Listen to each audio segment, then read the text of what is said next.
Bismillahirrahmanirrahim. Assalamualaikum warahmatullahi wabarakatuh. Selamat datang kembali bersama kami di channel Azril Hidayat. Teman-teman, guru honorer sekalian, rekan-rekan sekalian, dalam video kali ini kembali kami akan mengabarkan informasi terkait pelaksanaan P3K untuk jabatan fungsional guru pada instansi daerah di tahun 2022. Sembari kita semuanya menunggu juknis atau petunjuk teknis pelaksanaan P3K di tahun 2022 ini, dalam video kali ini kami akan sampaikan informasi terkait dengan progres dari formasi ya di beberapa daerah terkait dengan usulan formasi. Dalam hal ini adalah tentunya sebagai tindak lanjut dari Permen-Pan RB nomor 20 tahun 2022 terkait pelaksanaan P3K jabatan fungsional guru di tahun 2022 ini. Teman-teman guru honorer sekalian, terutama bagi yang sudah lolos PG, tentunya sangat mengidam-idamkan adanya penambahan formasi dari pemerintah daerah sehingga guru-guru yang masuk dalam prioritas pertama itu bisa diakomodasi, bisa mendapatkan formasi dalam pelaksanaan P3K guru di tahun 2022 ini. Nah, sebelum kita masuk di pembahasan, silahkan bagi teman-teman yang baru saja menemukan channel kami, silahkan subscribe dan jangan lupa nyalakan lonceng notifikasinya. Terima kasih. Kita awali pembahasan ini dari Sulawesi Selatan. Di sini ada maksud kami dari Suara Sulsel ya. Di sini pemerintah Kabupaten Maluku Tenggara. Pemerintah Kabupaten Maluku Tenggara mengusulkan sebanyak 1062 orang honorer menjadi P3K untuk formasi tahun 2023. Nah, kepada Kemenpan, terutama untuk guru dan tenaga kesehatan dan tenaga teknis. Nah, kebijakan tersebut melalui surat ini ya, 810-2203-Sedda Malra tanggal 12 Juli tahun 2022 telah diusulkan kepada Kemenpan RB sebanyak 1062 formasi. Nah, ini adalah kata dari Bapak Maluku Tenggara M. Tahir Hanubun kepada Antara pada hari Kamis. Nah, Bupati menjelaskan pengusulan P3K ini sebagai solusi untuk memperjuangkan nasib honorer di daerah yang sesuai rencana dari Kemenpan RB terkait dengan penghapusan tenaga honorer di instansi pemerintah. Nah, kemudian rinciannya dari pengusulan tersebut adalah 312 formasi untuk tenaga guru, 46 adalah untuk kesehatan dan tenaga teknis 604 formasi. Nah, kalau di provinsi pemerintah Kabupaten Maluku ini ya, Maluku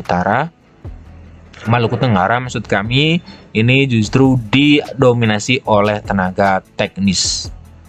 Kemudian khusus untuk guru sesuai rapat koordinasi dengan di Makassar, Sulawesi Selatan, BKPSDM dan Dinas Pendidikan sudah ada kejelasan dari Kementerian Pendidikan bahwa kuotanya sebanyak 312 formasi guru.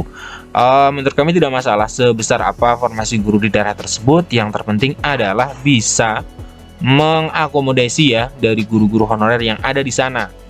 Terlebih lagi ketika formasi tersebut bisa memenuhi semua guru honorer yang ada di pemerintah daerah ya. Jadi tidak terlalu penting berapa jumlahnya. Misalkan 312 formasi, ternyata di sana guru honorernya ada 300, maka itu sudah sangat cukup. Kemudian untuk berikutnya adalah dari Lumajang ya. Lumajang, berita ini saya mendapatkan dari kompas.com bahwa sebanyak 608 pegawai honorer di lingkungan Lumajang, Pemkab Lumajang, diusulkan masuk formasi pegawai pemerintah dengan perjanjian kerja ke Kemenpan RB. Langkah ini dilakukan menyusul kebijakan penghapusan pegawai honorer yang bekerja di pemerintah maupun instansi non-pemerintah, termasuk guru pada akhir tahun 2023. Sesuai dikatakan oleh Bapak Thoriqul Haq ya, beliau adalah Bupati Lumajang, bahwa pihaknya mengusulkan 608 formasi. Karena belum ada petunjuk teknis yang dikeluarkan oleh kementerian maupun BKN terkait dengan penentuan P3K ini, ternyata Pemkab juga menunggu ya tentang petunjuk teknis. Nah, mengenai permasalahan jumlah pasti kuota P3K, saya sudah mengusulkan kepada Menpan RB sebanyak 608 formasi, kata Pak Torik ya. Pak Torik, beliau adalah Bupati Lumajang. Nah, kemudian Bupati yang akrab Cak Torik tersebut menambahkan untuk jabatan guru sesuai Permenpan 20 ada 2 kategori pelamar, prioritas umum dan prioritas.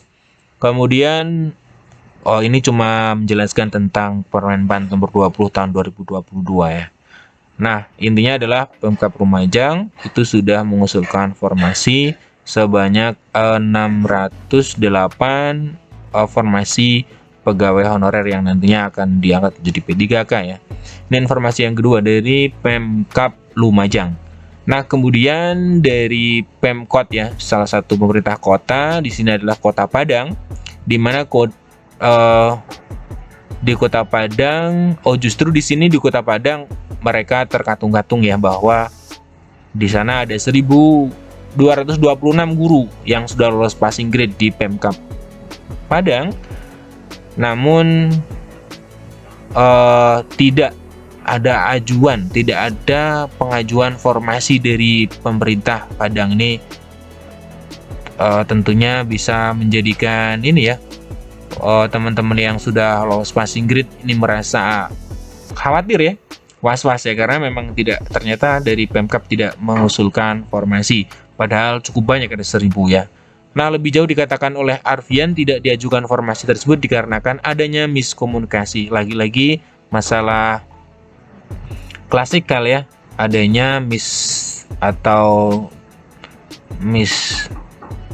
koordinasi ya antara pemerintah pusat dengan pemerintah daerah. Ini terkait dengan DAU ya, lagi-lagi dana alokasi umum yang menjadi permasalahan di sejumlah daerah. Nah, untuk menyelamatkan 1.226 guru honorer passing grade, Kota Padang mendatangi Kemenpan agar bisa membuka kembali formasi untuk P3K ya. Kita sudah pergi ke kantor Menpan untuk bisa dibuka kembali. Artinya adalah Pemkab Padang itu bertanggung jawab ya dengan meminta Kemenpan membuka sehingga mereka bisa mengusulkan formasi. Apabila nanti tenaga honorer dihapuskan, lalu bagaimana nasib kami? Kami meminta Pemkab Padang bisa mencarikan solusi. Nah, ini dari perkembangan di Pemkab Padang. Nah, kemudian dari Kota Surakarta, yang saya ambil berita ini dari Radar Solo ya, Radar Solo Jawa Pos. Di sini dikatakan bahwa PGRI Kota Surakarta itu mengusulkan penambahan 500 formasi guru untuk menutup kekurangan guru di 2023. Usulan tersebut sudah dikoordinasikan dengan BKPSDMD Kota Surakarta maksud kami. Nah, Ketua PGRI Kota Surakarta Wahyono menjelaskan hampir setiap tahun Kota Bengawan kekurangan sekitar 300 guru, mayoritas karena habis masa pengabdian alias purna tugas. Memang kemarin saya sudah berkoordinasi dengan BKPSDM mengusulkan 300 untuk tahun 2022, jadi ada 300 di tahun ini. Kemudian di tahun 2023 membutuhkan sekitar 500. Nah, ini mungkin nanti ajuan di tahun 2023 itu sebanyak 500 formasi untuk guru P3K di Kota Surakarta. Nah, ini terkait dengan perkembangan di Kota Surakarta ya. Wahyono mengungkapkan bahwa jumlah tersebut masih jauh dari kebutuhan, namun dengan penambahan tersebut minimal bisa membantu mengatasi krisis guru. Selain itu, jumlah pengajuan formasi tersebut sudah mempertimbangkan kondisi APBD di Kota Surakarta. Memang harus berupaya lebih keras lagi karena tidak bisa kalau siswa sekolah tapi gurunya tidak ada.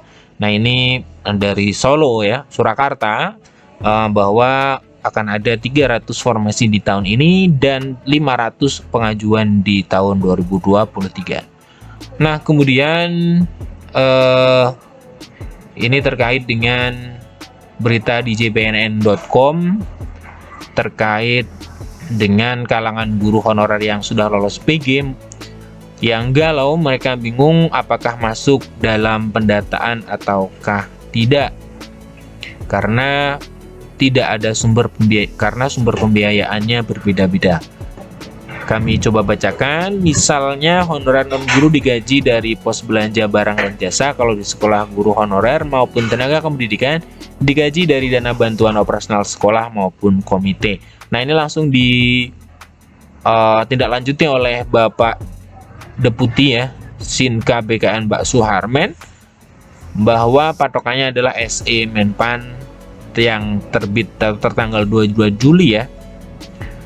Nah, di sini disebutkan ada komponen gaji dari APBN atau APBD. Deputi Suharmen menjelaskan adalah pembayarnya melalui komponen pembelanjaan belanja langsung berdasarkan peraturan Menteri Keuangan PMK, maka mata anggaran kegiatan ini dicatat dalam akun 51. Kemudian belanja barang dan jasa dicatat 52, untuk belanja modal 53.